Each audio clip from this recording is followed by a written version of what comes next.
Hey, everybody, and welcome to episode number 63 of the Sports Blitz. A happy Thursday night to you all. Hope everybody is doing well out there. And as always, I'm Robbie, along with Doug. Doug, how are you tonight, my friend? Doing well, Robbie. Thank you so much. By the way, if you are in a cave or under a rock, it's still not time. But we are go back. Yeah. We are very glad to have you come out, listen to our show, and then go back in because it's not safe out. Right. And we are back to just the two of us tonight after, a couple of fun special episodes that we did with Kyle and then, of course, with our buddy Colin last week. So shout out to both of them for joining us. And we're going to be talking a little bit later about how we have some very cool special guests lined up down the pipe here. So stay tuned for that.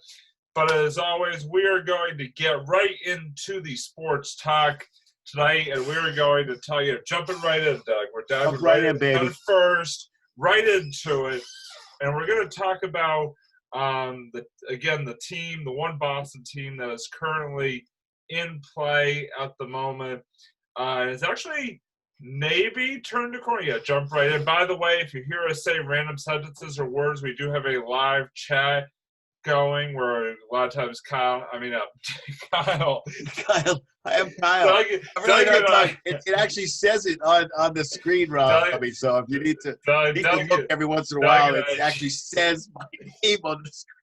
We were talking off air about how we're both having trouble with words tonight. We are. So if we fumble on words in advance. Yes, we do. We do. It will be a great, fun episode, but we may be fumbling around. Anyway, no pun intended. Exactly, no fumbling around.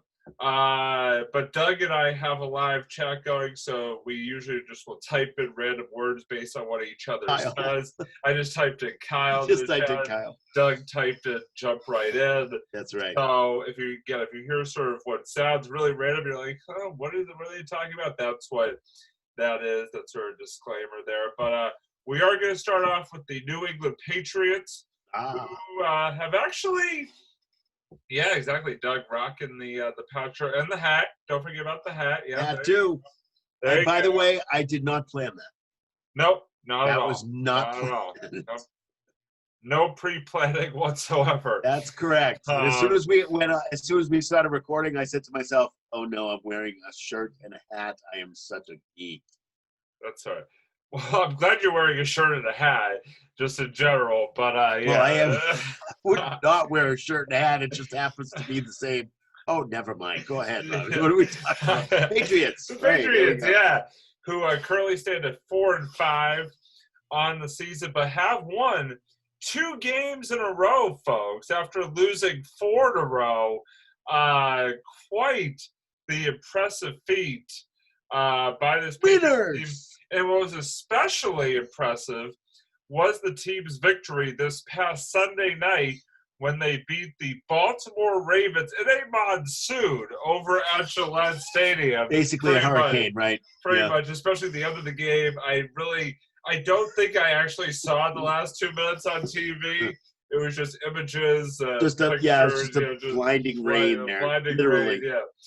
But quite an impressive win that really nobody, including, let's be honest, Patriots fans, saw coming. So, Doug, I wanted to sort of get your take just before we jump into the Patriots in general, just your reactions to, like I said, a big Sunday Night Football win for the Pats against Baltimore this past weekend. Listen, I thought it was a great, solid win for them. Was it a great game? No, they were playing in a monsoon, and the ball felt like one of the balls that you get at the gym. Yeah. And they actually, Cam Newton said on his interview on the sports radio station was that it felt like one of those. The ball was just really soaked and wet and heavy, and it was difficult. Yeah. But good solid win against a pretty good team. The Baltimore Ravens had some injuries, but hey, listen, they have a good quarterback, And Oh, yeah. they're a good defensive team, but they just I thought it was a good solid win. Definitely. How about the Pats going into sort of their bag of tricks a couple of times, most notably Jacoby Myers throwing a nice little touchdown pass there to Rex Burkhead. Ended up being sort of the difference in the game right there. But yeah, I felt like the Pats defensively did a really good job of sort of containing Baltimore's offense and containing Lamar Jackson for the most part. Obviously, the wet ball and the troubled snaps definitely helped in that regard as well. But yeah, like I think I agree with you completely, Doug, that I felt like it was a good win for this team. Sort of a win against a team that nobody expected them to be, and definitely turned some heads for sure. You know, especially a much needed win, much needed win. Obviously, you know, especially coming off, yeah, they had won the week before, but it was against the Jets, and also wasn't the prettiest of wins, if we're being honest. I mean, when you have to beat the New York Jets on a last-second field goal, definitely got to take a look at the mirror there, see where you're at as a football team. That's true. But it is kind of interesting how the talk of Patriots fans has sort of shifted to this whole, tank for Trevor talk that seemed to take on legs here for a couple of weeks as when the team was sort of sitting there at 2-5, which was kind of ridiculous. But, sports fans in New England will be like that sometimes. So now the talk that this team may be turning a corner here and just maybe with an outside shot at getting back in to the AFC playoff picture. They currently stand in 10th place in the AFC. Obviously, the top 7 teams this year make it to the postseason. So I guess the first question I wanted to ask you, Doug, is this win against the Ravens, this little 2-game winning streak, I guess we could say, in general, is this sort of a turning point for the Pats here? Is, like I said, now they stand just 1 game below 500 and still with an outside shot at getting back into the playoff hunt. Well, yeah, I guess so. I'm optimistic that they can string together some wins. The issue I have is, and oh, by the way, going back to the Myers pass. Interestingly enough, I don't know if you saw it on TV, but they actually had he played quarterback in high school. Right. Yeah.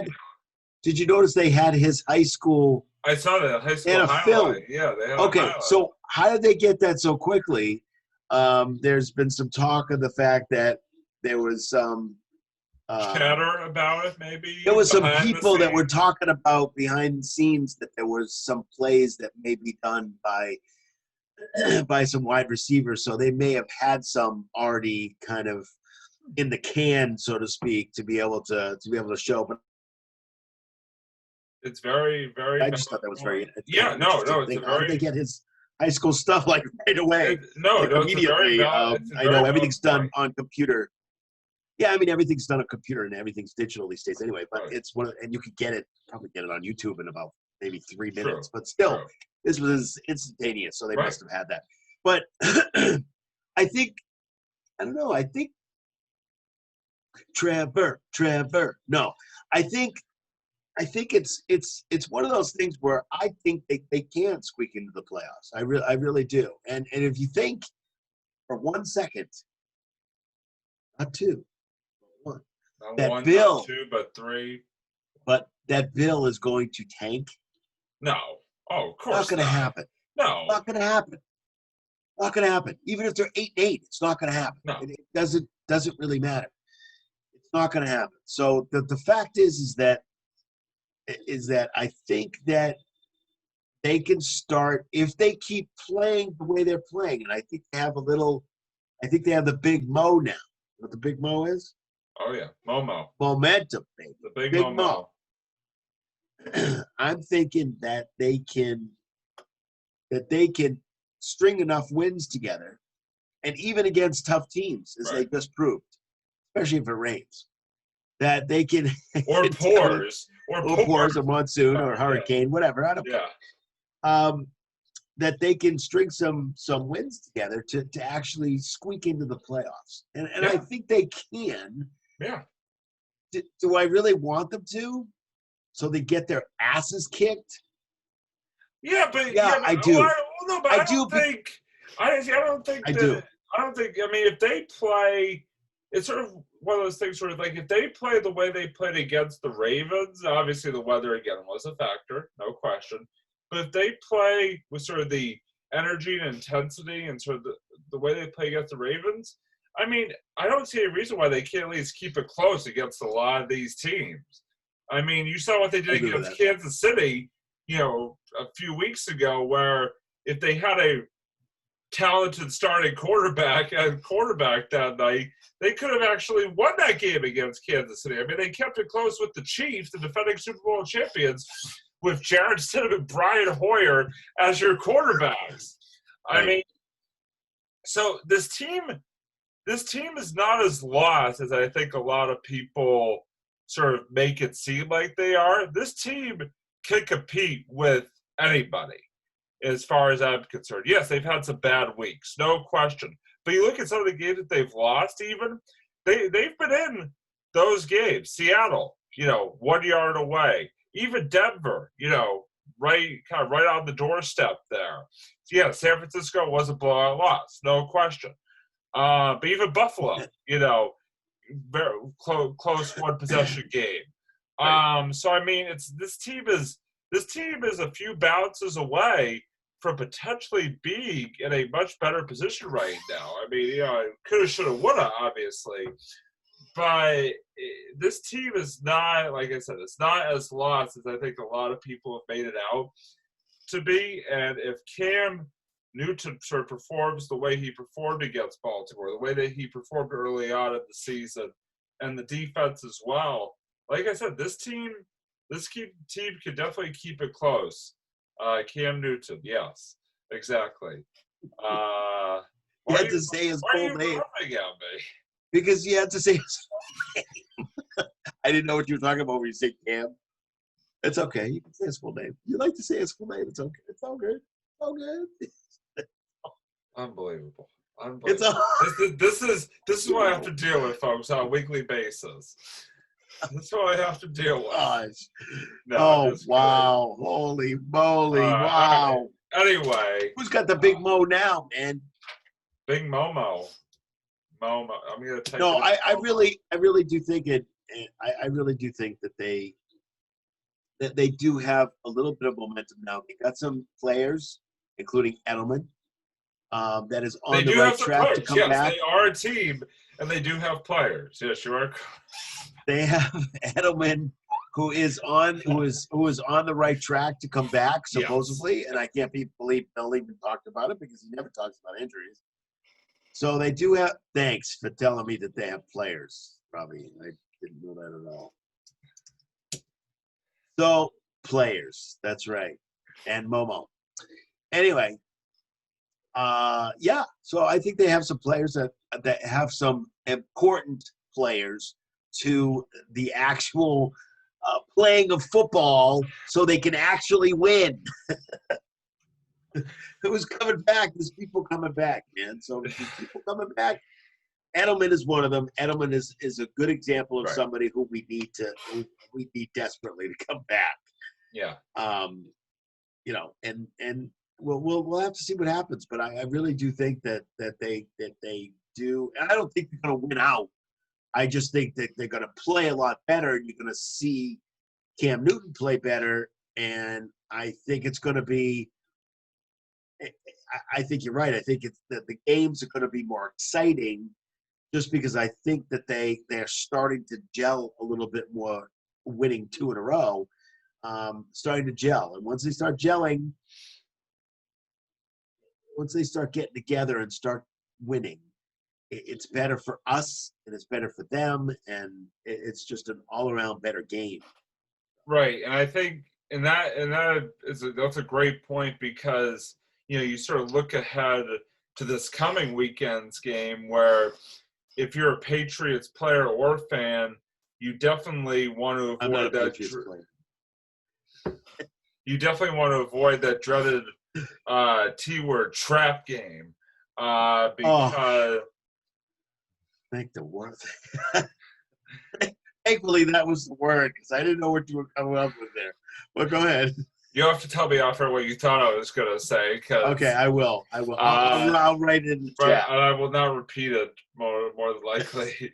But you have to sort of, hope that this team, continues to stay in that mindset that you're talking about and really does come together and sort of avoids, sort of any sort of letdown against the Texan team that on paper, is very beatable. I mean, they're 2-7 so far on the year. Yeah.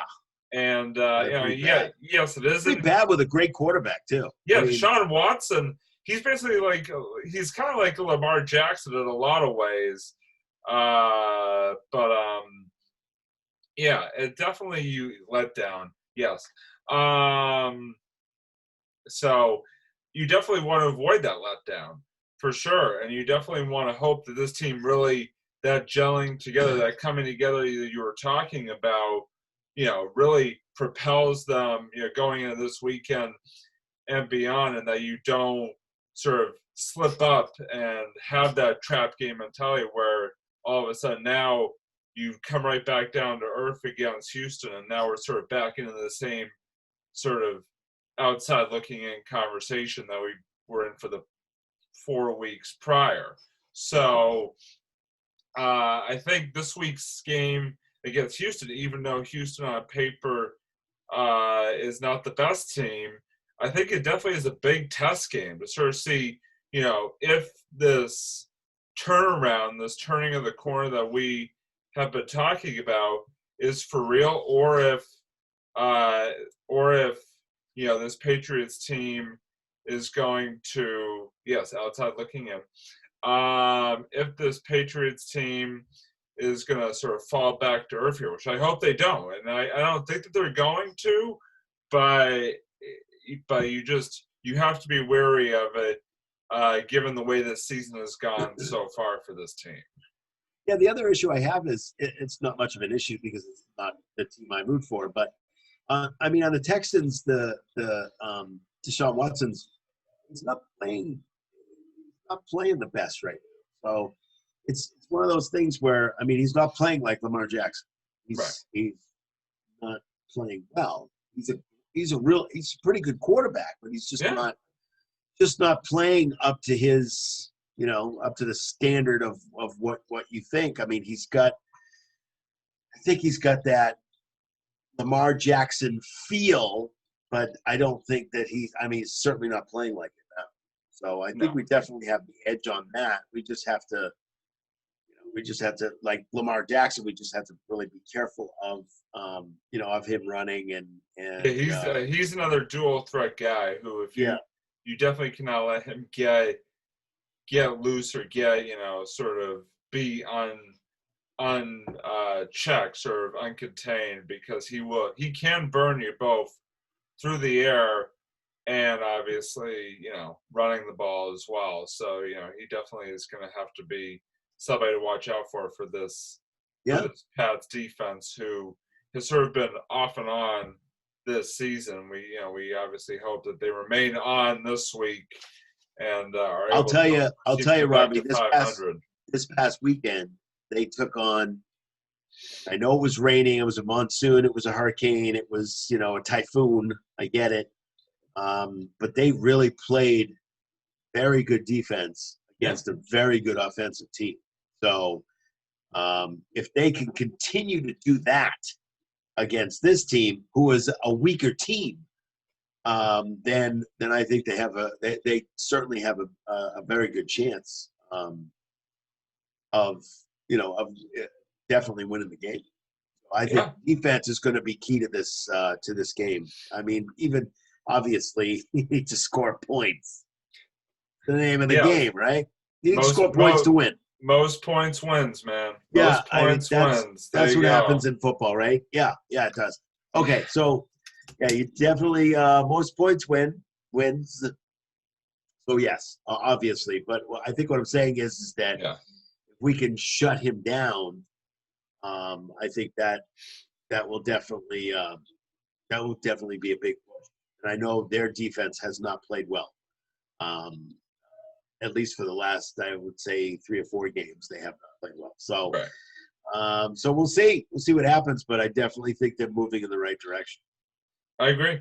I agree. And like I said, I'm hoping for a big third straight win this weekend against Houston. And if they can, especially if they can, maybe win a little bit, handily and going away this weekend, I think the talk will definitely be about, even more so that this team is certainly heading in the right direction. But like I said, that win on Sunday, I mean, was just like I said, going in that game, I did not have the highest expectations for. I know Doug and I were texting, leading up to that game about, sort of how it would be great if they could just keep it close against the Ravens, but Yeah. to see them actually go out and win it, definitely sort of perked me up to the fact that hey, maybe this season is not lost like a lot of us had feared it was. So, Well, I I'll think see. what's interesting, Robbie, is also the fact that Cam Newton didn't play in 8+ games, No, but he did what was necessary right, to be able to win the game. And if you listen to him on sports radio, depending on what channel you listen to, I know he's on the channel I listen to. He's still very, very, very extremely positive about he loves being here. He loves being on the Pats. He loves the opportunity. He loves the fact that this is another chance for him. There's a chance for him to continue, possibly, either with another team or even with the Patriots. So, even if we have to wait for the next quarterback to come in, and it ain't going to be Stidham, that's for sure. So I think and it's it's probably not going to be Hoyer. no, not a starter, no, unless somebody gets hurt. So unless Cam gets hurt, that's not going to happen. Right. But I think what I'm trying to say is that it's definitely starting to be a more positive experience than when he first, the first couple of games. Definitely a positive experience. People are not hanging their heads anymore. People are going, "Hey, wait a minute, hey, Well, that sort of this leads might me. be a pretty good game here." So Yeah. Well, that sort of leads into a perfect segue because sort of the last Patriots I do point that I that. wanted to touch on because you sort of brought it up as we were sort of getting ready for the episode. And that is Cam Newton. Sort of, obviously the season is still, a little more than still has a little bit less than halfway to go here, but it is definitely interesting to sort of think about the future of Cam Newton in New England. I know it's interesting because, like you were saying off air, Doug, is that people sort of start out there like, oh, let's give Cam a contract extension now, and then sort of the 4 losses went by, and people were like, oh, let's ship him out of town, and now we're sort of back to, oh, well, maybe we could keep him around for at least one more year after this. Let's see what happens. I was curious, Doug, where you sort of stand on the whole, future at this point as we sit here, 9 games into this 2020 season. Where do you sort of stand in terms of the thought of a future of Cam Newton here in New England? I think as he continues to win, as he continues to be positive, not just in the way he dresses, but because I think that's kind of cool. It's something to talk about. But I think he speaks positively. He's seems like a very positive person. He's a very outgoing person. Tom Brady was always a good interview. This guy, you have to listen to the interview.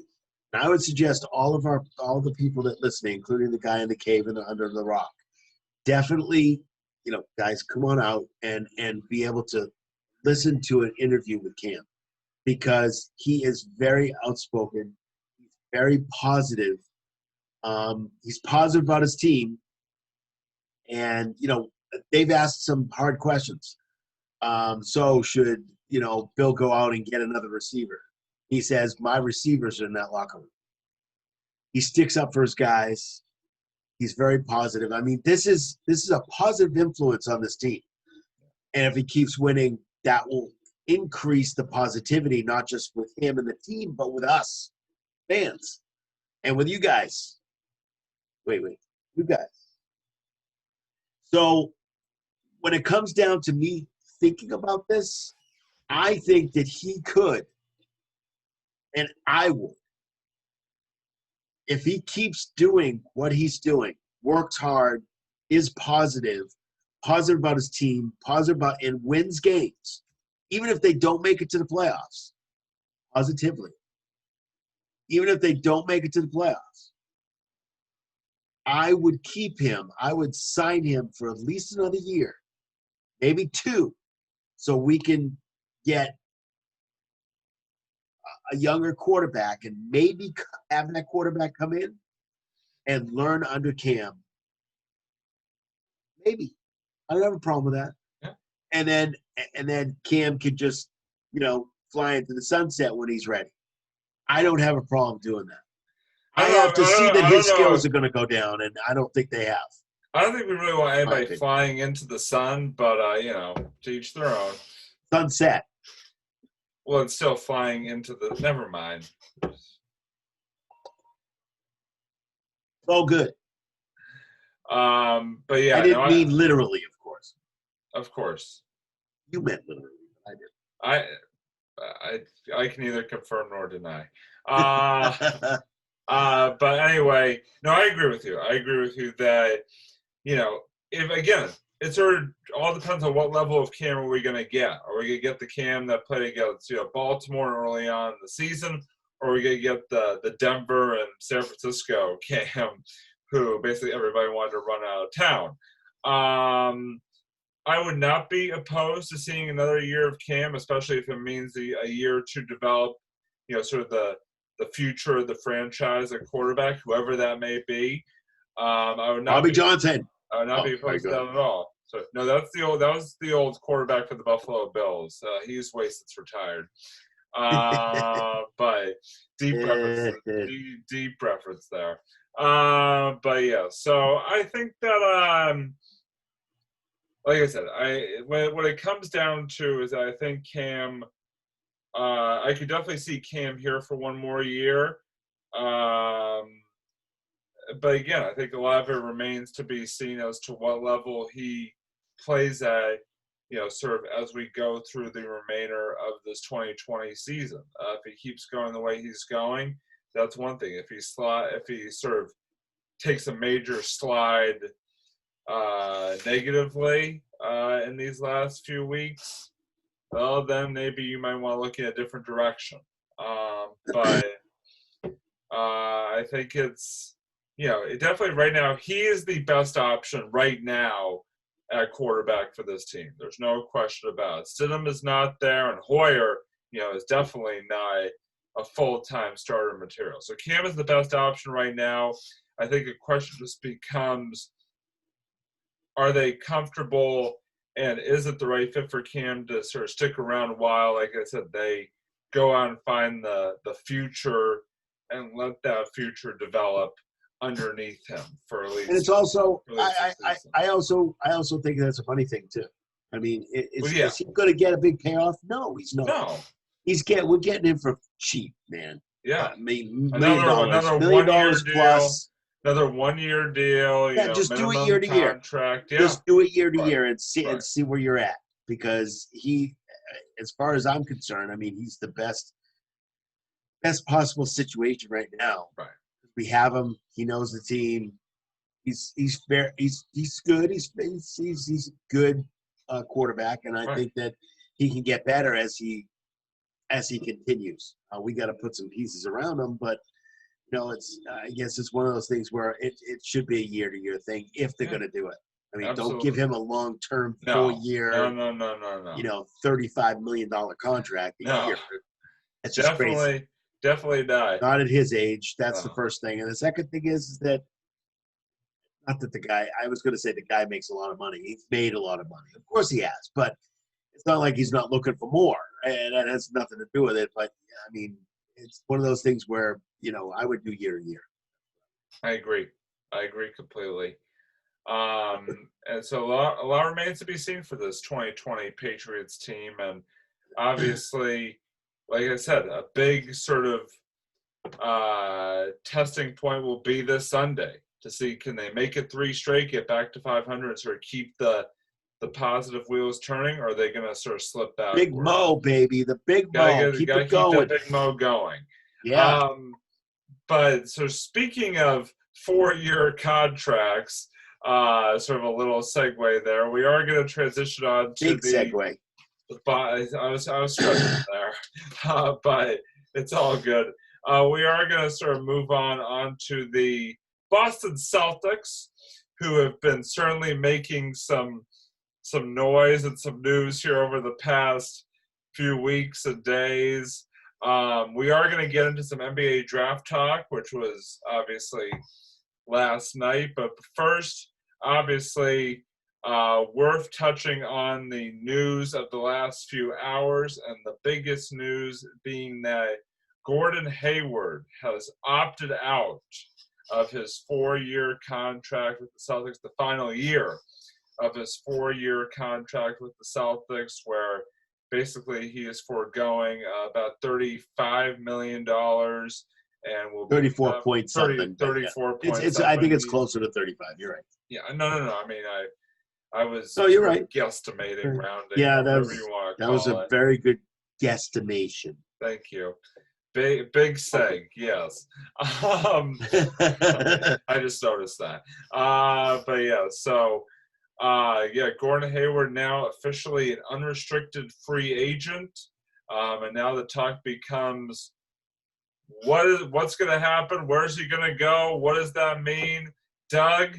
Obviously, you and I were texting about this when the news first broke at 5 o'clock or shortly after 5 o'clock this evening. What is your reaction? For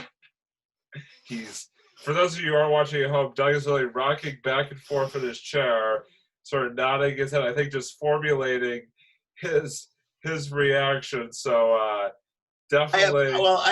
I have a couple reactions, and I had a couple reactions.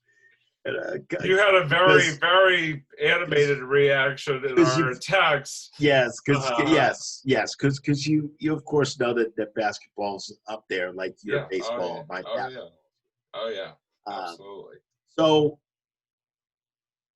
I think there's a couple reactions. First reaction is that, number one, is that there's obviously a reason he's opting out.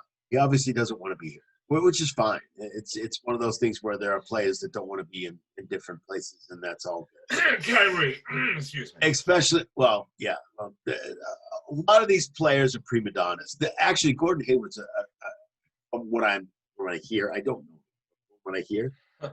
Nice guy. So the issue is that the first year he was here, he got hurt. Obviously wasn't his fault. I heard from reliable sources, yes. The first year, obviously, horrific injury, got hurt, wasn't able to play. Came back that second year, wasn't really the same player that second year. Last year, much better. Yeah. Much better player. Did very, very well. And I think, was a valuable player up to a point. Not the most valuable player, but a valuable player. No, not the most, just a valuable player for the Celtics. Up to a point. And the point is that there were games that he was very, very inconsistent. And there were games where he was off the hook He would score 25 points. He'd get, he looked like the close to Gordon 10 Hayward assists. Cole, basically. Yeah, He really exactly. was. Yeah. Exactly. He looked like the guy that you dished out $35 million a year. Exactly. And the fact is that do I think Gordon Hayward deserves $35 million a year? No, because he's not a $35 million player. Did you think it at the time when they first signed him? No. Neither did I. No, so we agree absolutely not. I didn't. I thought he was really good, but I didn't think he was worth $35 million. And again, $35 million is like Kyrie. I hate to say, sort of Kyrie Irving in his prime territory, even like LeBron. Sort of like upper echelon. Yeah, I don't think he's. We're talking about a top 10 player. Yeah, he's not there. Not a top 10 player. Definitely not there. No. And if anything, the last year. And I'm not saying that, and we're not saying that just because he's leaving. It's not. It's just it's fact. Yeah, no, it is fact. But I think what I'm saying is that he's a bench player.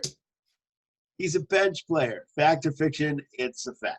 No, facts, not fiction, or fact, no fiction. Yeah, right?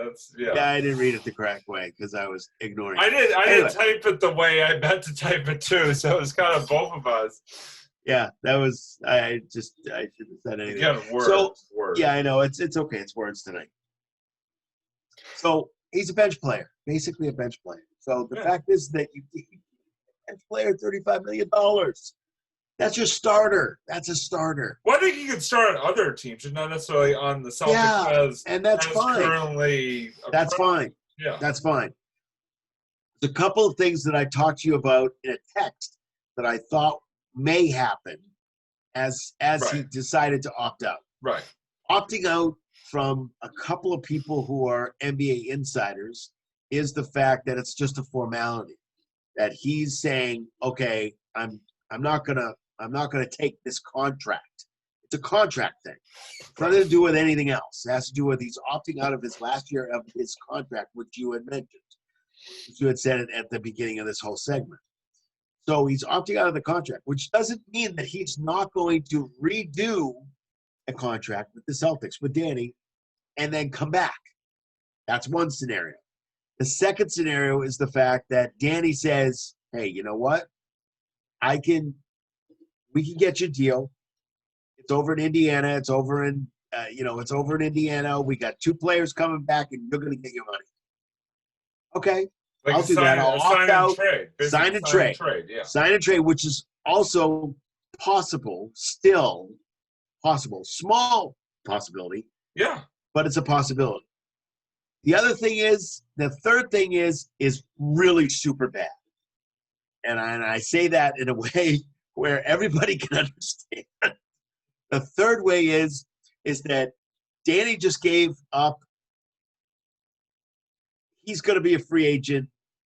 They're going to grab him in free agency. Danny gets nothing. 0. So the best case scenario is that he's got Danny and him are working together and his agent working together to get an asset for the asset. That would be Gordon Hayward.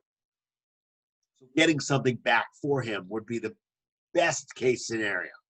The worst case scenario is that he just walked away and we got zilch. Well, it's interesting. And we also don't get that $34 million. Well, that $34 million is not there.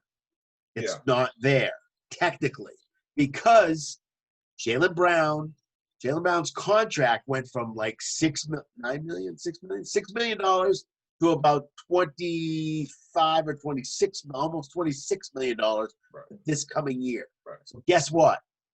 Take that difference, take the 34, and take the difference out. Yeah. So that's my scenario. Well, it's interesting. Do I care if he goes? No, I don't. I just want Danny to get something back for it. Well, it's interesting because you had sort of said this, in the text, and I've heard other people talk about it as well, as the sort of the intrigue that he is walking away from $34 million, where a lot of people feel like he's not going to get that type of money anywhere else. It sort of leads people to wonder, yourself included, Doug, does he maybe have something else lined up behind the scenes that people are not keen or sort of not in the know of at this particular moment. It's a very interesting point. Well, he's basically got 3 teams that are looking at him. Actually, 2. The 3rd team does not have the kind of money to be able to give their cash strapped, just like the Celtics are right now. Yeah. Indiana's not a possibility because Indiana's cash strapped, and there's no way that they can afford. They cannot afford $34 million or $35 million plus. There are 2 teams out there that can't afford it, that do have the cash. One is New York. Yeah, I would say the Knicks. Great team to go to. And the other team is Atlanta, another fabulous team to go to. So if he's looking for money, see you later. Bye-bye. Go to New York or Atlanta and don't win anything because you ain't going to win anything in your time there. One thing is, it doesn't make sense to me. Why would you walk away from $35 million? Why would any reasonable, sane person walk away from $35 million guaranteed for a year when the overwhelming majority of other teams in the league are not going to give you or not going to be able to give you that amount, even in some cases, period, right, over the course of a contract. So it definitely does leave one to wonder what is going on behind the scenes that we don't know about. That's why I think that is that 2 scenario kind of situation where Danny says, "Look, I gotta trade. I gotta sign and trade. It's ready to go, and they're willing to dump some people or dump some assets to be able to afford you, and they're going to give you the money." Right. Or the other thing is that why would he walk away? The only other thing I can think of is that he has a deal somewhere else, a team that has contacted him that Danny doesn't know about, that's going to give him the money that we don't know about, other than New York or Atlanta. And maybe we don't know a team that's out there. It's just that it really I can't think of another team that has that kind of money to be able to afford it. I can't think of another reason why you would walk away from $35 million. The other thing is that Danny may say, "Look, I can't afford you at $34 million. I'm not going to give you another contract right now.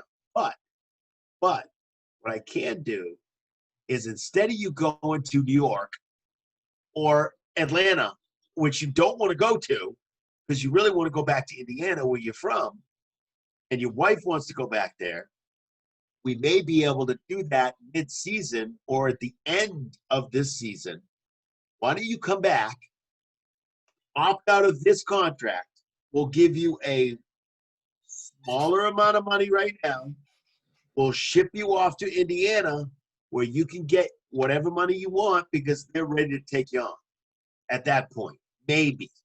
That's the last scenario that I have, is that there is a possibility there that he may come back.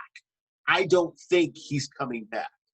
This is my personal opinion. I personally don't think he's coming back either. I will stake my very, very small, insignificant reputation. I feel like if he was truly coming back, he would have opted in.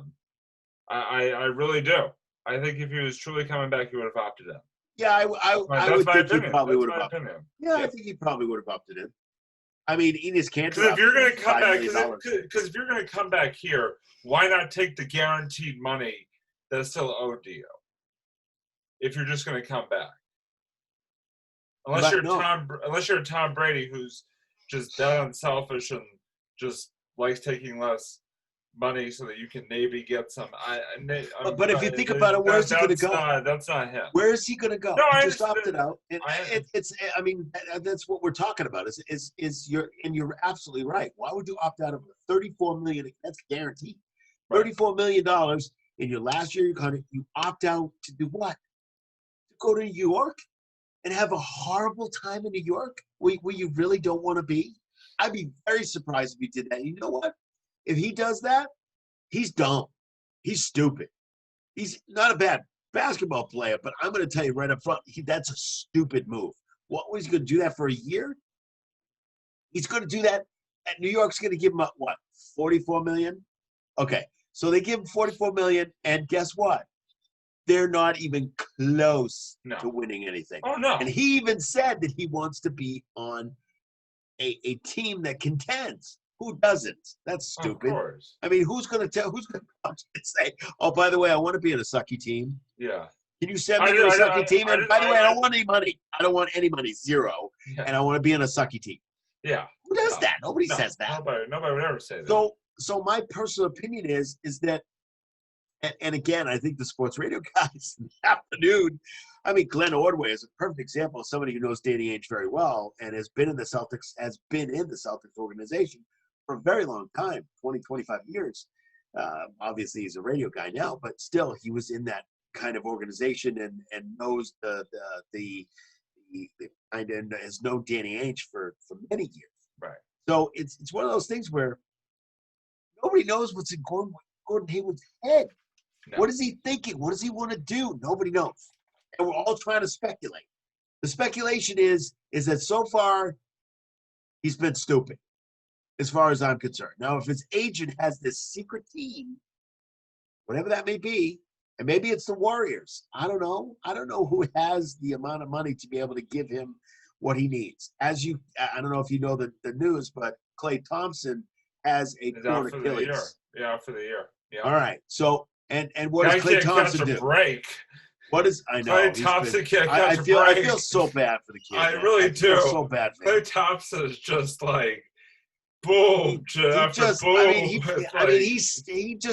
He has to put himself in a freaking and he's such a good player, too. I mean, he's one of the best three-point shooters in all of basketball. He's a very, very good player, and he's just had a rotten luck last couple of years. Rotten luck. At least he won his titles. At least he won his titles before the rotten luck. Yeah, exactly. But maybe, who knows? Maybe the Warriors have some money now.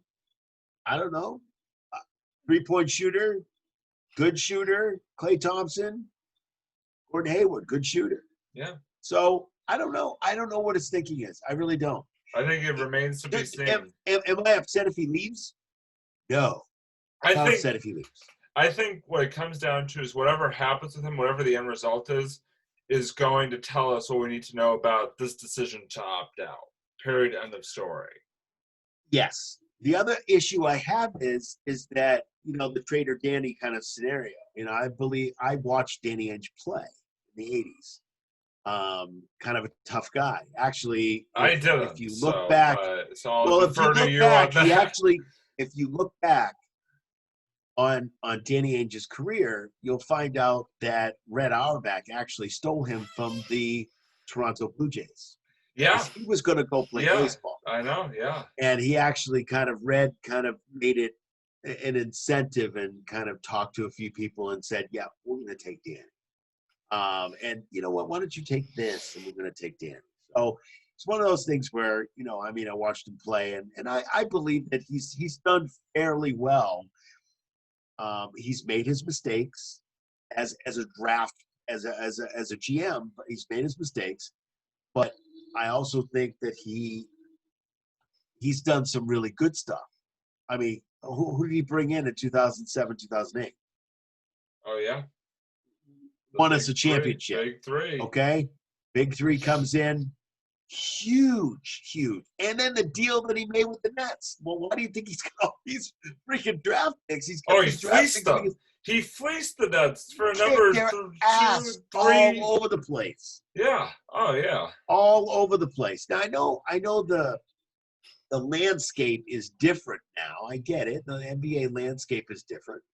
And everybody's a little bit wary when Danny Ainge, they get all, oh, boy, it's Danny. Woo-hoo. How's he gonna fleece me today? We don't really know, but we're gonna find out. Here we go. Hi, Danny. How you doing? How you gonna fleece me today?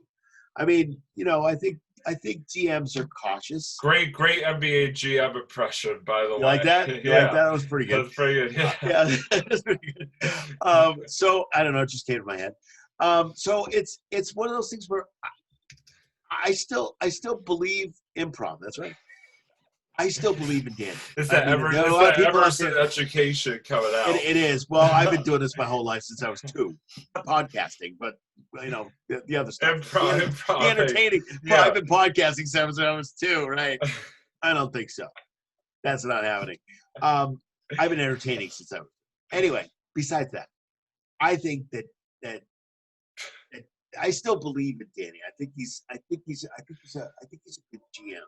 The issue is that is it a matter of winning the deal? Is that in his head, and Glenn Ordway said it perfectly this afternoon. What he said Danny isn't into winning the deal. Danny's into making sure that he makes the team better. No matter what he does, he tries to make the team better. I get that. But you just gave a freaking contract to Shemi Ojeleye. Why? Why are we taking this guy back? Because he can handle LeBron James? He can guard LeBron James. We stick him out to guard LeBron James. Okay, that's fine. We still lose the freaking game.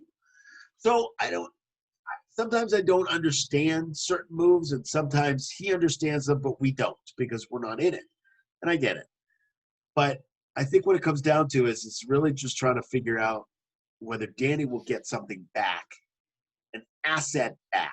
Right. Because that's what we need. We don't need assets. We got 42 assets. We just need to figure out which ones are actually going to play and which ones aren't going to play. We gave an offer to Taco Fall, too. Yes. Today. Shemi Waters. Trevor Waters, and we did not give one to Brad Wanamaker. Brad Wanamaker, correct.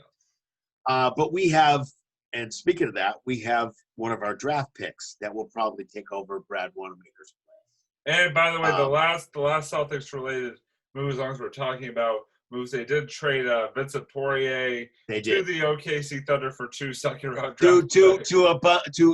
They actually they got back a couple of basketballs, a net, not a hoop, a net, and a couple of cheerleaders to be named later, I believe. Yeah, if we mention the name Vincent Poirier, I guarantee you, and unless you follow the Celtics really, really closely, you probably have no idea who he is. Who? You have no idea who he is. Wait, I'll give you an example. Hey, who's in the kitchen? Come here for a second. Come here. Alana's in the kitchen. I just want to ask her a question. Hold on. Come here for a second. Call on camera for a second. Second, Hi. Hi, Alana. Second straight week. Guest star. That's right. So I want to ask you. I'm taking this off so you can hear. Do you know who Vincent Poirier is? See, this is exactly what I'm talking about. There you go. There's your answer right there. It's exactly what I'm talking about. Nobody has any clue who he is. And the reason is because he doesn't play. He doesn't play. He never played. So the fact is that it's nice. He got some cash back too, which is always good in a deal. You get a little cash back. So if you need to spend some cash, you got some. Danny's got some. It's like you go to the grocery store. And you're like, hey, can I have $100 cash back? No, he didn't get that much. He got enough to get a tuna sandwich out of the machine. Okay, that's what it is. So I don't know if you want me buying tuna sandwiches from a machine. This is my point, Robbie. This is my point. So Vincent Poirier was what OKC got. Vincent Poirier. We got 2 flat basketballs, which Brady signed. No, Kelly Olynyk signed them. Brady signed them. Flattened balls. Get it? Get flat, but get it? The Flake-gate. See, I put 2 sports in there, and I got anyway. So we got the 2 flat basketballs. We got the 1 net, and $2.50 to put in the machine to get the tuna sandwich. Oh yeah, that's what it is. That's how much he's worth. And maybe a couple of second-round picks. Who knows? I don't really know. All I know is that we had like 17 players last year that were under contract. 15, I think, 15 or 16. We can have 17, and now we have like 42. So now we have to do, that was an exaggeration, but we have to kind of figure out who's going to play and who's not going to play. But on the flip side of it, we need to have we need somebody to shoot off the bench, and we definitely need a center. I know Enes Kanter just picked up his $5 million contract for this year. I get that. That's fine. I don't know. We need more big men. That's what we need. But there's some people out there that have been thought about. I know. Well, you gotta put pen to paper, do something. Yes. But I don't want Danny just to drop this and all of a sudden, oh my God, he's gone and we didn't get an asset for it. I get crazy about that because that's not what GMs do. GMs know that they made a mistake when you let somebody go. And hey, the Red Sox have done this too. Oh yeah. In the past, they think they got a deal somewhere, they don't get the deal, and they don't get the deal done, and the guy goes to free agency and he gets picked up, and it turns out that you could have got him for a bag of balls. So I think what it comes down to is just trying to tune an ATM. I just noticed that. That's awesome. You don't get a tune in the ATM. You get it in the machine. Oh, ATM. Yeah. Okay. Got it. Okay, I got it. Got it. Just registered. I'm registering. Register. You and I are on the same page. Yeah, we're good. We're registered now. I think ATM has the word machine in it too. Actually, it does. So that's even better. You can tell what my mind is right now. I'm pissed off at Danny.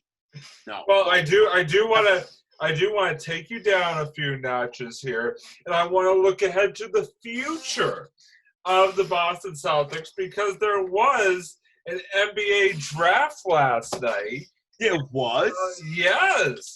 And the Celtics did have four, not one, not two, not three, but four draft picks, 3 in the first round and 1 in the second round. And technically, they made all 4 draft picks. Now, they obviously did ship out the 30th overall pick, who is Desmond Bane from TCU. They shipped him out to Memphis for a future second round. 2 flat basketballs and a egg salad sandwich. Yeah, exactly. Out of the same ATM. Bologna sandwich, actually. Yeah. But they did make it, as of this moment, are keeping 3 of their 4 picks from last night. And I think the most interesting one. So far. Huh? So far, they're keeping. I know. I literally just said that. No, you didn't. I literally just said that. I literally just said. Put the tape back. I want to see. As of this moment, they have 3. They have 3 of the 4. Okay, I just want to make sure. It's like they do this bit on Felger and Mass. How to know if the hosts aren't listening? What? There's your sign right there. Yeah, exactly. What? Yeah, exactly. You just. I didn't hear those exact words, but that's okay. That's all right. Yeah, because you weren't listening. I heard the. I was. You were listening to me. What are you talking about? What? I don't know. Third base. Third base. No. What is on second? Who's on first? Who's on first? I don't know who's on third. I don't either. Good old. I think the first time we've ever quoted Evan Costello on this podcast. I thought we were going to do more, but I guess we're not. It's all good. It's all good. No, go ahead. So we had a draft. We did have a draft. We did personally have I'm listening to you, by the way. The NBA did have a draft last night. I can't hear you. A little deaf in this ear. Go ahead. NBA draft. You just want to take over now? Like, I mean, what are we going to do here? No, I do not want to take over. Absolutely not. Oh, go right ahead. I will be quiet. But no, I guess before we get to the picks that the Celtics made last night, because obviously there's a lot to talk about there, I was just curious from you, Doug, just your overall reaction to the NBA draft just in general from last night. I actually thought the draft was pretty good. I enjoyed it. I actually did enjoy it. I thought they did a good job. I thought they By did the a way, really can we good just job. point out a lot of tears last night at the draft? I've never. I don't Yeah, know if I've seen. I don't know if I've ever seen that many tears at a professional draft before. But they're happy tears. Yeah. I'm so happy. I Just got drafted. the water. Just turn on those water. Why does my knee hurt? All night long.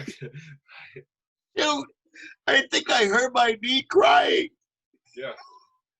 No, but it was just Really? funny. No, Really? It's just funny how literally like Why are they especially crying? the first 5 picks, like I think 4 of them cried. Yeah, like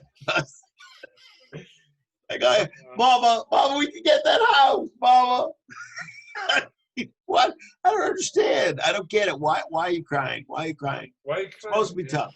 I know, right? Supposed to be tough. It's supposed to be tough. But anyway, what was your overall reaction? You mentioned Larry Bird crying. I'm on the Celtics. There ain't I'm no from Indiana. There's no crying in NBA draft. There's no crying in the draft, man. There's no crying in the draft. First, what was that all about? Maybe they were cutting onions. Oh, so what I was saying was, you asked me whether I liked. I thought it was great. I thought it was. I was not. What's good about the draft is that you have your phone. So I have. Or you have Twitter. Just Twitter. Just yeah, in general. I know I have notifications on my phone for sports. So the same sports. Here. Same here. Yeah, so like NBC Sports will put it on there. ESPN will put it on there. Last night, yeah. I have Bleacher Report will also put who the picks are and that kind of stuff. So I was kind of watching on my phone and checking it out, and then, if the Celtics pick somebody, which they did, I would look them up on YouTube and check them out, see that kind of thing. So yeah, I thought all in all, I thought it was a very, very good draft. Were you surprised? Well, actually, I'll make this point before I ask you that question. My only sort of overall draft point, which I think is very ironic, how LaMelo Ball, LaMelo, yeah, like I'm blanking on his name. What's the Balls draft? What was the Balls name that got drafted? LaMelo, right? Yes. Yeah, okay, I had it right. Okay. I literally had this moment of just self-doubt. I'm like, did you say what ball got drafted? Yeah. Dude, this is a family show, man. You can't say stuff like that. This is not a family show. You can't say stuff like that, man. What's up with that? Wait a minute. What ball got drafted? I don't know. Let me see. Football. Okay. Football. Maybe that's why they were crying last night, because every single draft pick in the first 4 were just kicked to the balls, and then they just cried. They were crying. Oh my God. But no, I thought it kind of ironic how LaMelo Ball was drafted by the Charlotte Hornets, who is owned by one Michael Jordan. And as many of you may know, the father of LaMelo Ball is one LeVar Ball, who many years ago stated unequivocally that he could be one Michael Jordan in a one-on-one game. So, which absolutely is unreal. It's fake news. It's just everything. Oh, it was real news. It's not true. No, him thinking that is fake news. It's a lie. Right. Just everything about it is just false. But it did leave a lot of people to sort of speculate, hey, maybe LeVar Jordan could get together and play that one-on-one game now. So I just thought that was pretty funny. But the question I was going to ask you, Doug, before I sort of got off on that ball tangent, Sports Blitz, talking about balls. Yeah. Sports Blitz, we have balls. Oh, man.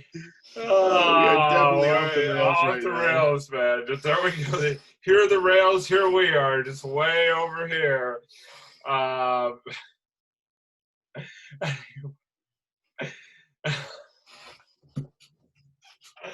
Oh, Doug is lost. Oh. I don't know. For those of you, if you're listening to the audio. Oh, wow. Oh, Doug literally has his head down over his head, and I just just is didn't want laughing to, I didn't want hysterically. people to see me laughing so hard. He was shedding tears. He was like the top 5 picks of Yeah, last night. No, I got kicked. Yeah. Okay. All right. So the draft. No, what were you talking about the draft? I know words. We knew words were going to trip us up today. No, my question was going to be: were you surprised that words with 3 exclamation points? Were you surprised that the Celtics did not try to move up at all? Because I know there was sort of rumor and speculation. You and I even talked about it. So how surprised were you, or were you surprised that they did not try to make any moves to go up higher in the draft? I was a little surprised, but I think Danny probably tried. I think he always tried. He tried, man. He tried so hard. He tried, but got so far. But I will tell you that I think the best picks were probably between 5 and 15. They had number 14. So, they could have gotten up to 11, maybe gotten a better player, but I don't think so. But it's so up in the air. It's like whether these guys are going to be good, whether they're not going to be good. It's a toss up most of the time. So you could watch them. You can watch them, and they could get 30 points a game for 4 years or in they could college. Get 1 point a game. I see what you're saying. Yeah. 30 points a game. If you interrupt me, then I won't be able to finish my thought. So they do 30 points a game for 4 years, and they come into the NBA and they don't do anything. They just hack the NBA. It's just a game, obviously. So no, I wasn't really surprised. Although, Danny probably tried to do whatever he could do to try to move up the best he can. I know that there was some rumors out there. There was some actual Chris Mannix was actually saying that he was trying to get into the top 3 with his picks. So with the picks he had, bunching them all together. So I just think that's kind of interesting. But I think he probably tried. Yeah, I agree. But it's not easy to do that. But it's right. But speaking of talented players going in picks 5 through 15, I mean, it definitely does seem like the Celtics got one of those talented players with the 14th overall pick. A player that was referred to by many as the top shooter in this year's draft class, and that is Aaron Nesmith of Vanderbilt, who certainly has raised some eyes with his 3-point shooting abilities. I actually went on YouTube after each pick and sort of looked at some highlights of all these players. And Nesmith, I mean, his 3-point shooting ability, just from the few minutes that I saw of highlights of him, was extremely impressive. I mean, there's no question why people are sort of making that statement that he was the top shooter in the draft, because you could tell on tape that he has a great just a great touch from behind the 3-point line, and really just did a really good job at Vanderbilt, and like I said, just could have been one of the, again, I saw some people say it could be one of the steals of the draft. So I mean, it's I felt like that was a very good pickup for the Celtics at 14 there. Yeah, I thought it was I mean, I thought it was a very good pickup for them. He's, if you look at the highlights, obviously it's his highlights, not his lowlights. So it's one of those things where you're going to pick the best stuff that he has, of course. But you want to see how he plays and stuff like that. The only issue that we have to watch and that we have to kind of No. A little bit AFL. injury prone, a little bit of some Well, injury he had a foot issues. injury last year, so we have to, kind of keep an eye on that. And that's kind of But I will say this: he is was that supposed to go earlier, but that's why he yeah. moved down to about 14 or But 15. I will say this is that he did play at Vanderbilt under Jerry Stackhouse, who very successful NBA career in his own right, and he was. I heard him on Zolak and Bertrand today on 98.5, and he was raving about Neesmith and his just ability, and just the way he plays the game and his leadership abilities, and also some of the stuff off the court too. I guess he spent like 12 hours a day with his dad, like I don't know, chopping down trees or something like Chopping down that. trees, yep. From 6 to 6. From 6 to 6 every day. Yeah. So puts in the work, it sounds like. Got a great work ethic. Started like at a young age doing that too. Really, like when he was 14 or 12 or something like that. Really has been taught well in terms of that work ethic. I also liked how I don't know if you saw this, Doug, but he had the nice sort of greenish suit going. A lot of people were loving that.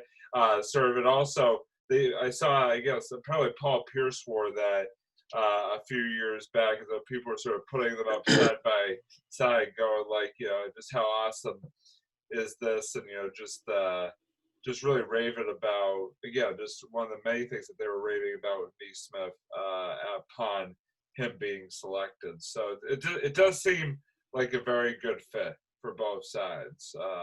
Definitely. No, I think Danny does, and again, I told you this before in the last segment. I think that Danny does a great job with picking, I guess we call draft picks or assets, and what he does with assets is a totally different story.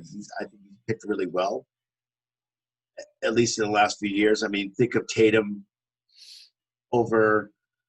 I can't remember. Oh, Markel Fultz. Yeah. Fultz just getting the yips about his shot for at least a couple of years. He's back now doing a lot better, but still, Danny not picking the person that was supposed to be picked first. And just. Well, how about Danny trading down from 1 to 3 that year? Right, with exactly. Philly, so that he could take Tatum. That's correct. But picking the right person. Yeah. Oh, and that's really what I'm trying to get to, is that it doesn't matter what pick it is. He picked the right person. We all know the story. We all know the deal with Tom Brady, and when he was picked. So it doesn't. It never sixth round, baby. Sixth round. It never has to. Even Jimmy Garoppolo, was what, a 4th round pick or whatever it was. Round. Well, you think about Tom Brady, it was 6th round. You guys should go on YouTube and check out his Tom Brady's combine when he video. Went to the combine. Oh yeah. And his picture, the combine pictures. Oh yeah.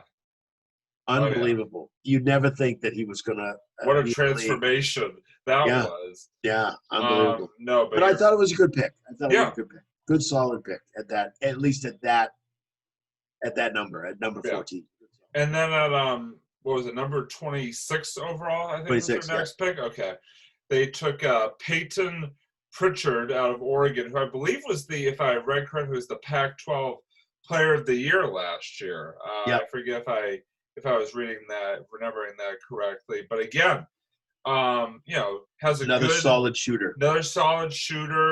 And a point guard who can good outside player, basically run the ball well, you don't want players running the ball because that's called the travel. You don't want players running the ball because that's called the travel.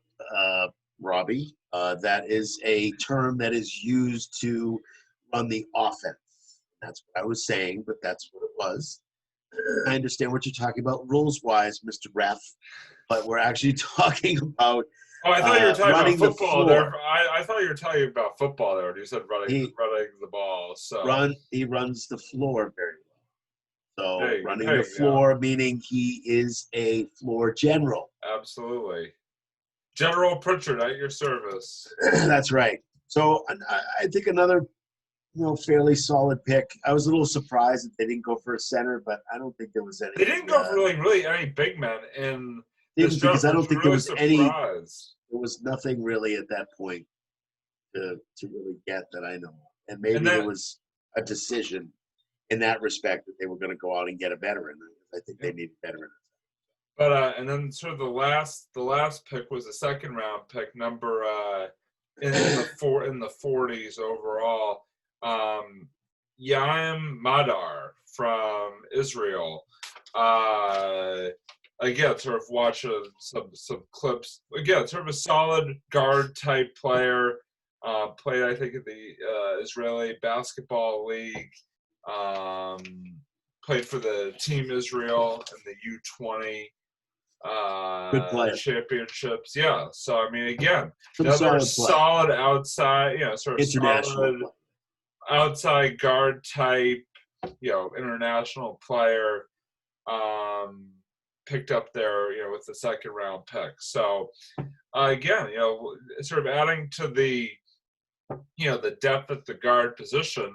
Again, I think to your point, Doug, maybe not the biggest sort of availability in terms of big men, or really sort of the best fit of big men, than maybe going after somebody more veteran and sort of through the free agent market. We'll have to wait and see there.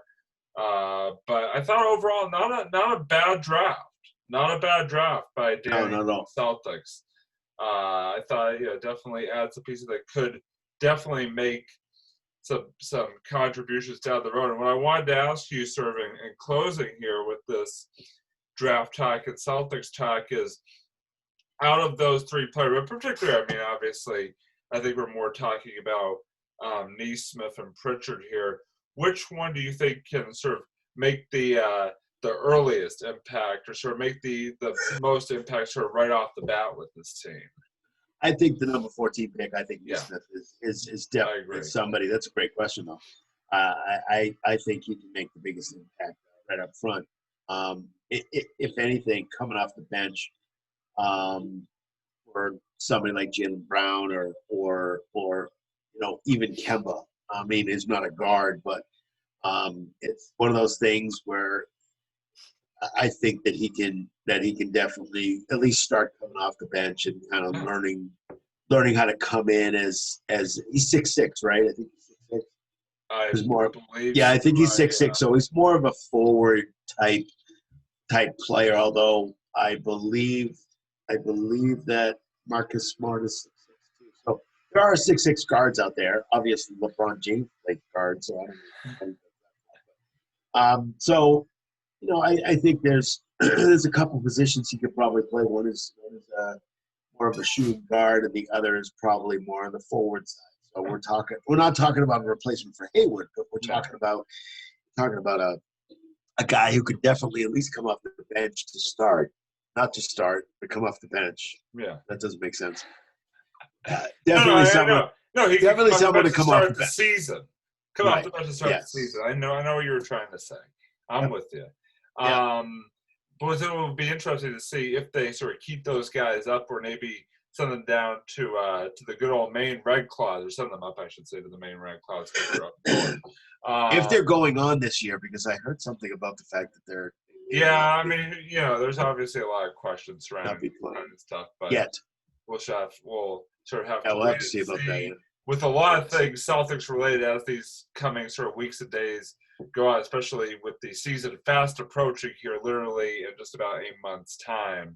So things are going to happen quickly, and definitely will be a lot more to react to as these weeks go along. But I did want to transition to sort of our final topic segment of the night, and that is sort of a combo Boston Red Sox MLB segment. And obviously the big news since the last time we really did sort of a sports-based episode, obviously we did some sort of special episodes these last couple of weeks, was the naming of Alex Cora as the Red Sox manager as he returns after his 1-year hiatus, we'll call it, to manage the ball club after his 2-year run in 2018 and 2019, where obviously he did win a World Series title in his first season in 2018. So, Doug, your reaction to Alex Cora being back behind the bench, or back, sort of in the dugout, leading the Red Sox into this upcoming 2021 season? I was excited about it. Yeah. I really first wanted to hear what Alex Very was going to. Very apologetic. Yeah, I wanted to hear what he was going to say about it, and it wasn't just an apology. It was he admitted responsibility. He definitely took responsibility. I wanted to hear what he had to say and see if he was going to take responsibility for what his actions and what he did, and he certainly did that. So that was something that was. I had a feeling that he was going to do anyway, but I wanted to hear how he was going to say it. And he does take full responsibility for it, and not just that, he's embarrassed. It kind of started it. It took over what they were doing, and they just kind of went with it, which was a mistake. And he's human. He makes mistakes. He does deserve a second chance. And I think it was actually, and I know there are other people out there that will disagree with me, and that's fine. But I think that it was a great decision. I think it was a brilliant decision.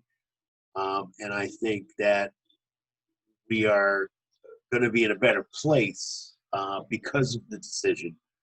I think he made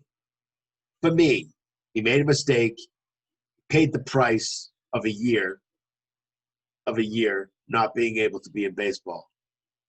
And he wasn't just willing to come back, but he said, okay, I've done my time. I made a mistake, did my time. Now it's time for almost a rebirth, and let's move on from that, put that in the past, and now let's start anew. And as far as I'm concerned, they made the right decision, considering the other choices that were out there. Yeah. Sam Fold. I mean, hey, you were on the Sam Fold train, Sam Babson Fold for manager of the Red Sox. You weren't all aboard the Fold Express there? No. And I wasn't, because there was a lot of, and I guess it's been proven before, like with Moneyball and stuff like that.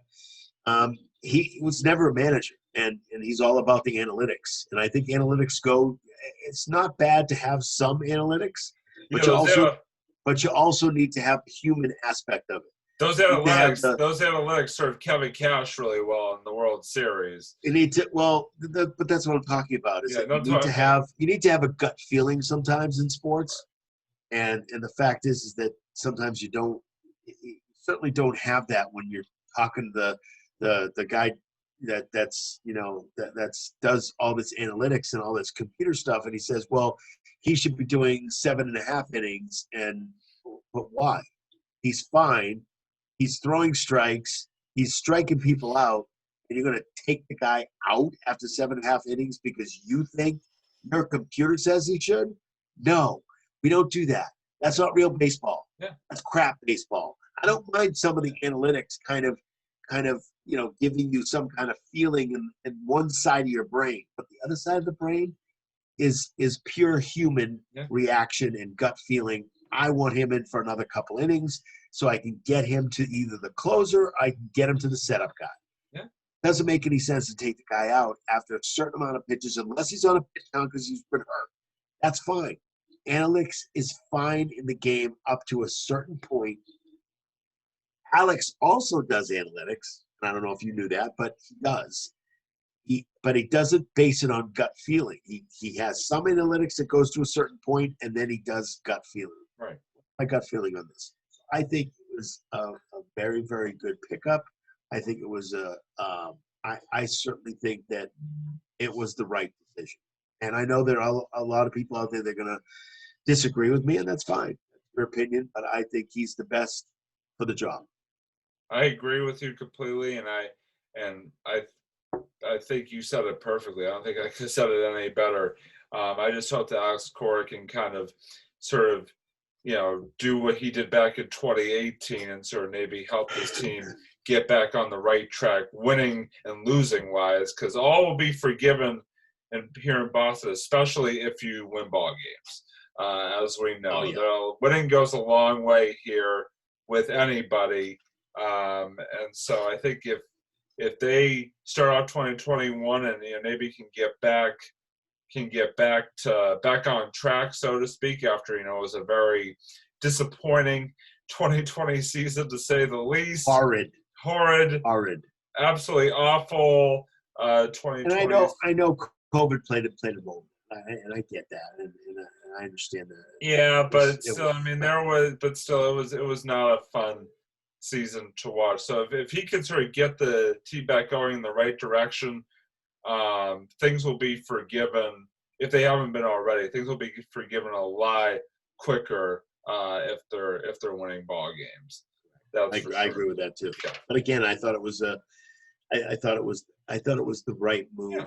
I think ultimately, it was the right decision. I agree with you 100%. Yes. Sort of I just want to touch sort of somewhat quickly here on a couple of or somewhat Red Sox, but also just MLB related notes. The Hall of Fame candidates for 2021 were released. And so just a lot of questions about who's getting in. Obviously, some of the names that sort of popped out locally were Curt Schilling, Roger Clemens, guys of that nature. I'll be honest, I have not really looked a ton at the full Hall of Fame landscape for 2021, Doug, but I wanted to sort of, especially on some of the guys who are a bit more questionable, like a Curt Schilling, sort of been the one that's been really talked about here since sort of the ballots were made public. Just what sort of thoughts you had, if any, about the potential Hall of Fame class of 2021? I haven't really looked it up either. Yeah. I just know of those, the ones you just mentioned. I think the only way, the only person that's preventing Curt Schilling from going in is Curt Schilling. Yeah. Oh yeah. So that's just the way it is. With Roger. Yeah, go ahead. No, I was gonna ask you because I'm curious if you probably know a little bit more than I do. Well, no. Really, what I was gonna ask you is, and you might have been going down that road anyway, is if you were a voter, if you were a Hall of Fame voter, would you base sort of in general, who you voted in, not necessarily just related to Curt Schilling, would you base it on more towards what he did as a player, or would you, how much, I guess the question I'm really trying to ask is how much of sort of the off the field political, whatever sort of outside stuff would you let sort of come into your decision making if you were a Hall of Fame voter? If I was a Hall of Fame voter, I think 100%, and this is just me, my opinion, I think 100% would be not on what they do outside the game. I think it would be 100% on what they did for the game, what they did during the game, and not necessarily what they did after the game. Because I could care less. I mean, does Michael Jordan deserve to be in the Hall of Fame? Absolutely. But he's made mistakes. Yeah, absolutely. He has made mistakes, but he's gambled. Yeah. He's supposedly never gambled on baseball. Right, sure. There you go. Never gambled on. We're talking about baseball. That's why. Maybe he did gamble on baseball for all we know. He might have, because he was on the Chicago AA team for a while. Yeah. So, we don't know whether he, bet on basketball, whether he didn't or he did. We're assuming that he didn't. There was never enough evidence to say that he got suspended for anything. He took that year off and then went into baseball for a little while and then went back to basketball. So the fact is that I really don't care, as long as you're not, totally breaking the law. What they do on the field, on the court, on the ice is, as far as I'm concerned, more important for a Hall of Fame. Now, I understand certain moral things that you have to look at when you're talking about somebody who is a Hall of Famer. I get that. I understand. But I would base it on what they did on the field and not what they did off the field. Yeah.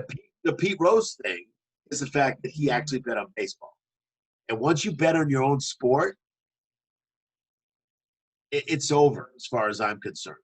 It's if you went out and you played golf like Michael Jordan did and spent $10,000-$20,000 on bets, which like $2 for us, I don't have a problem with that. I just don't, because it was golf. If it was basketball, totally different story. Right. Because if he was a manager, if Pete Rose was a manager and betting on baseball games, then how do we know what he was betting on? Was he betting on his own team? Was he betting on and that's the thing. Did he rig the game to win the money? Right. Oh, again, true. Once you bet on your own team, all bets are off. Nice. I made it funny. I made another funny. So I think I would base it, if I was a Hall of Fame voter, which I was. Oh yeah, that'd be great. Yeah, that'd be awesome. We should put in for Hall of Fame ballots. We should. We should Hall just of send Fame that. Can we ballots. do it? Can we do it by mail? Like we did the president's vote by mail. Yeah, exactly. Vote by mail. Yeah. So I would base it 100% on what they did on the field, on the court, on the ice. I think I agree with you, That's and right. I think the two lines sort of that I would draw, so to speak, are one, like kind of like you said, gambling, something like that, especially if it's directly related to your sport, and the other is steroids. I mean, I just don't know if I could in good conscience vote in somebody who used performance enhancing drugs to affect their performance, like a McGuire, like a Bonds, somebody like that. I think those are sort of, for me, those are sort of the two lines that I would sort of draw in the sand there. But I think all the other stuff, I don't think would as much affect my vote than the like you said, sort of more basing it on the field as opposed to whether or not I agree with their opinions off the field, politically. Right. I don't think politics should play a part of this at all. I understand there's people that go overboard and I get it, but I don't think politics should play a part in voting for a Hall of Famer, a baseball player who on the field played amazing and it was a great player. I don't think that anybody's. I mean, what would you not hire somebody for work because they're Republican or Democrat or independent or whatever, or spoke out because of certain things? No, I mean, necessarily. I know that I mean, people do get fired sometimes for sort of going overboard on, sort of posts and things like that. So posting's different, and I get that. I understand that, and people do get fired for that stuff, and I understand that some of that stuff can go overboard. But just having your opinion and having your beliefs on there, I just don't think that it's. I just, you just got to be careful. It definitely is a little gray area. It definitely does seem, though, unfortunately, or fortunately, whatever, however you want to look at, like a lot of the voters, unfortunately, do not sort of share the same opinion that we do, because it definitely is giving a lot of people sort of, it sounds like, at least, giving a lot of people pause as to whether or not to vote him in. Now, what will the ultimate result be remains to be seen, but it definitely seems like a lot of people are sort of drawing the line closer and closer to that political stuff than maybe we would. Which everybody's entitled to their own opinion. Yeah, absolutely. For sure. I totally get that. So, I was just interested. And then the last thing I wanted to touch on just really, really quickly here is the news that came out actually just yesterday.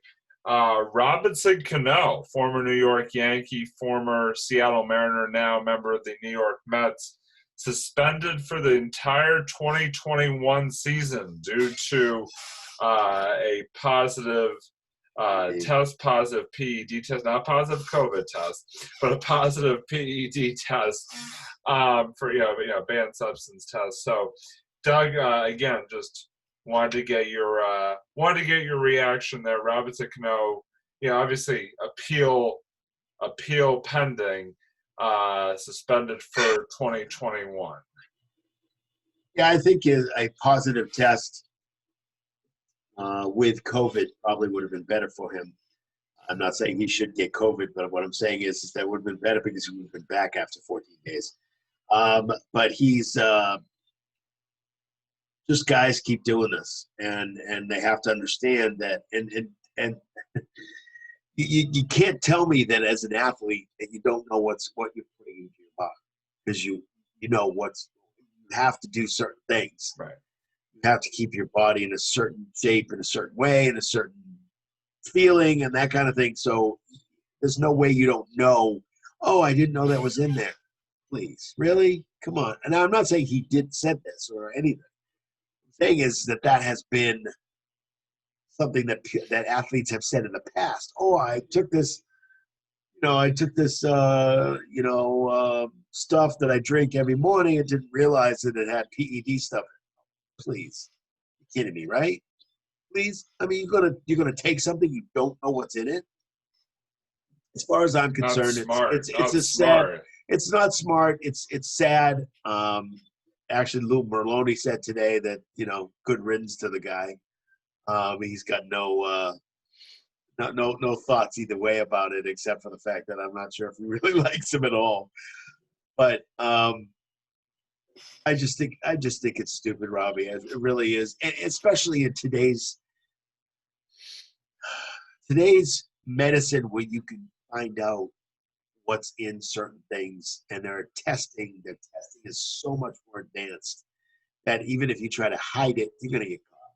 Yeah. It's not even worth doing it. So I just think it's stupid. Don't do the crime if you can't do the time. That's correct. And does he deserve what he gets?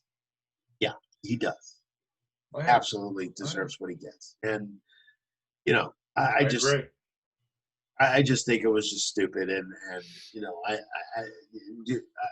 what do you think? I mean, do you think? No, I agree. I mean, I'm in complete agreement with you. I mean, I really don't have a lot to add. I think you put it perfectly there. The fact that there just really is no excuse for it. I mean, there's really no excuse that you can give me that really can ring valid in today's age of medicine, and just sort of, I mean, knowing all of the information that's out there about all these different things. I mean, it's just it's inexcusable. Period. End of story. So, no, I agree. I agree completely. And Robinson Cano out for 2021, and we'll see. It's interesting because Robinson Cano kind of not really on the outs per se, but just kind of has sort of hit the back end. Back end of his career. So it'll be interesting to see, how he comes back, if he comes back from this. Obviously after was going to be a year's absence. Period. End of story. So we are going to now sort of move on to the end portion of our episode. Again, episode 63 of the Sports Blitz, and we are going to move into our final thoughts for the evening. Doug, I want to kick it over to you. Literally, can't kick it. I just kicked it over to you. Oh, Robbie. I kicked the ball over to you. Hopefully it doesn't hit you. But what are your final thoughts for tonight's episode? Well, my final thought is actually a Patriots thought. Very interestingly enough, Pro Bowl selections, and I just found out how they're actually done, which is kind of interesting. The Pro Bowl, I guess, is not going to be an actual Pro Bowl, I don't believe. It's actually going to be on Madden. So it's kind of interesting, but that's not my point. But I just think it's interesting that they're doing that. My point is that I guess that there's a reason about how they do it. J.C. Jackson, who was Yeah. on the Patriots, was not initially voted in as a Pro Bowler that you can vote him in for. He wasn't initially on the team. Now, I guess what happened is that when they get a sheet to fill out, and what they do is that they have to put on one person in each position. So I guess that's how they do it, because that's how the league wants to do it. So the issue is that, I mean, he plays the same position with a whole bunch of other guys. So, but there's only one spot for that one position. Does it make sense? Does that make sense? No, because that position is not just run by one person.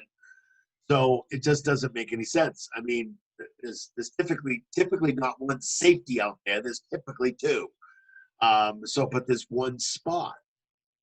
J.C. Jackson has been playing on his head this year. He's been unbelievable, playing very, very well, and deserves to be at least a thought for the Pro Bowl. On his head, that's right. And so initially it was brought up by sports radio that he wasn't on there and why he wasn't on there and that kind of thing. And then literally about an hour later, one of the producers for WEEI looks it up, and he's on. He's on there. So I'm not sure if they changed it or they just figured out that there was an issue. So I'm not really sure, but I just want to congratulate J.C. Jackson, who's been playing leads the NFL, by the way, in interceptions this year. On his head, playing on his head, man. Playing over his head. Who knows? Just playing really, really well. I want to congratulate him on getting the recognition, the possible Pro Bowl nod. To be in the Pro Bowl, because he obviously deserves it this year. I just think, sometimes you have a system that's been working for years, but it's not working. So I think they need to change that system.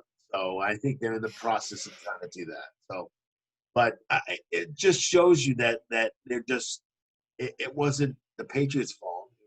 It's just the flu that they have. The NFL just has a really bad system when it comes to Pro Bowl attendees. But I just thought that was very, very interesting. Yeah. No, I agree. I agree with you completely. And I was very surprised when I initially saw it that the NFL's leading interceptor was not on the Pro Bowl. Yeah. So I'm glad that doesn't make any sense. It really didn't make any sense. Makes no sense at all. I'm glad that they rectified that situation. Definitely a smart move by whoever. Whoever did that. I think it was. I think it was just the Patriots themselves who just said, "Okay, he's on the list, and take it or don't take it." But we're considering him, and they just stuck him on the list, and then he was on the the official list. So, Robbie, what is your final thought for our episode number? Oh, wait a minute, 63. 63. That's right. Yeah. So what's your final thought? My final thought is a sport related to a sport that we did not talk about tonight, and that is hockey, and in particular college hockey, which returns, makes its triumphant return this weekend, especially locally. I know Boston College and Boston University both begin play tomorrow night, albeit with no fans in the stands this season. But it is kind of It is nice, though, to see college hockey back in action after, obviously, the way that their season, much like college basketball, came to an end last season very abruptly. I feel good for the players, especially the seniors, that they get to finally get back into action this season. I just wanted to wish all the college hockey teams that are playing this season. I know some aren't. I know some leagues and teams have canceled their seasons, but for the teams that are playing, I just wanted to wish them nothing but the best of luck in this 2020-2021 season, which obviously will look a lot different, but at the same time will be a nice little sort of sort of return to normal, so to speak, for us fans to be able to pay attention to in the sports world. So sort of a quicker final thought than usual. Oh, but that's tonight, fine. But Did I also hear, Robbie, the sad news that the Bean Pot has been canceled? Beanpot has been canceled, yep, for 2020. Well, and a lot of that has to do, obviously, with the fact that Harvard and the Ivy League sort of canceled their winter sports season. So Right, of course. obviously, No, I leaving understand with why. 3 out of 4 I teams. just thought it was No. pretty sad because the Yeah. Bean Pot is something that I'd love to watch too. Oh yeah. So. I've had the occasion with my buddy Kyle, who obviously you guys know from the show. We've had the opportunity the last 3 years actually to attend at least one Beanpot contest each of the last 3 seasons. So obviously, yeah, you're right. If you're a college hockey fan in this area, certainly the Beanpot is always an exciting time of year. You know, right after the Super Bowl. It's awesome. Always, it's great hockey. By the way, for those of you who don't know, I just wanted to very quickly, for those of you who don't know what the Beanpot is, and if you know, I don't know why you're listening to this show. It is a no. Listen, even if you don't know, we don't care. Yeah, it is a college hockey tournament. Listen to us talk about balls. It's perfect. And pucks. It is. Oh, puck you. Puck you with a P, man. That's what I said. Yes. Family show. Yeah. Yeah. Okay. It is a college hockey tournament, as you could probably gather from listening to what I was just talking about. Between the 4 Boston area college hockey programs, Boston College, Boston University, Northeastern, and Harvard, and they play each of the first 2 Mondays in February over at TD Garden. Obviously, semifinals being the first Monday in February, with the finals and consolation being the Monday after that. Like I said, always a great time, always an exciting atmosphere. Especially the student sections, I know, really turn out for all these games from all the schools, and it's just a great take. If you're a Boston area or New England sports fan, I would definitely recommend at some point taking in a Beanpot contest, because it always is a good take, like I said. So Doug is typing something in the chat that I'm sure is going to be profound. So yeah, but like I said, the Beanpot just is a great tournament. It is sad, like Doug said, that it will not be held in 2021, because obviously it'd be this coming February, but hopefully it'll be back and better than ever come the year 2022. Yes, the Blizzard of '78. The Beanpot was going on during the first night of the tournament. I think some teams got stuck at TD Garden, or at they did, and so did the people too. Yeah, Boston Garden. Yep. Yeah, the Blizzard. Yep. I was not around for the Blizzard of '78, but Doug. I was young, but I was there. But yes, there was the Beanpot was going on at the time, and people did get not trapped, but they got kind of stuck there. It wasn't such a big deal. People were walking home and stuff like that, so it was a little crazy. But that's kind of what I remember about the Beanpot a little bit too. So it was kind of a cool little end of the segment kind of situation. Right. Yeah. Definitely something to tell your kids and grandkids about further on down the road if you were involved in that, for sure, as a player, or as a fan, a coach, or as a fan. Absolutely. So that is going to wrap up episode 63 of the Sports Blitz. Looking ahead, we have a very exciting episode 64 coming on. We are going to be having another awesome special guest, surprise special guest coming on for us. Very, very excited. Don't want to give too much away, but I know Doug and I are very excited about this opportunity to speak to this person, and so very much looking forward to it, Doug. Definitely something for the folks at home to look forward to, for sure.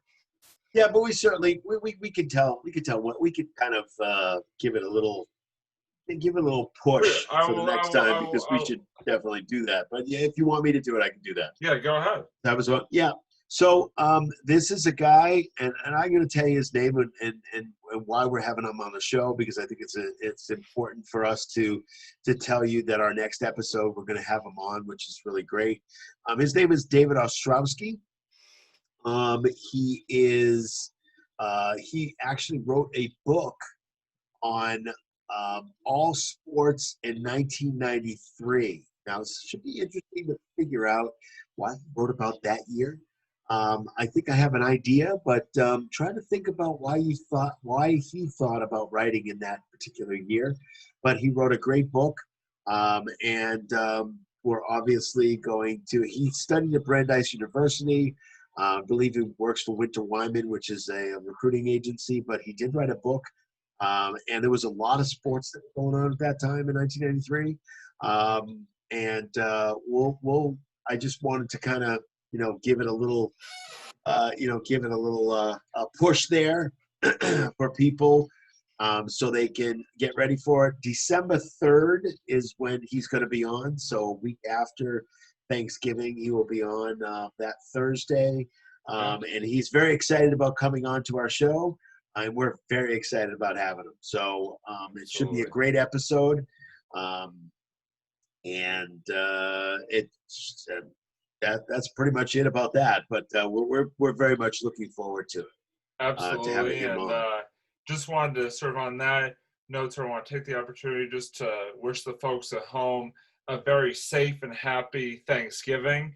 Yes. Obviously, this year's Thanksgiving is definitely going to be a bit different than Thanksgivings of the past, but Zoom. Yes.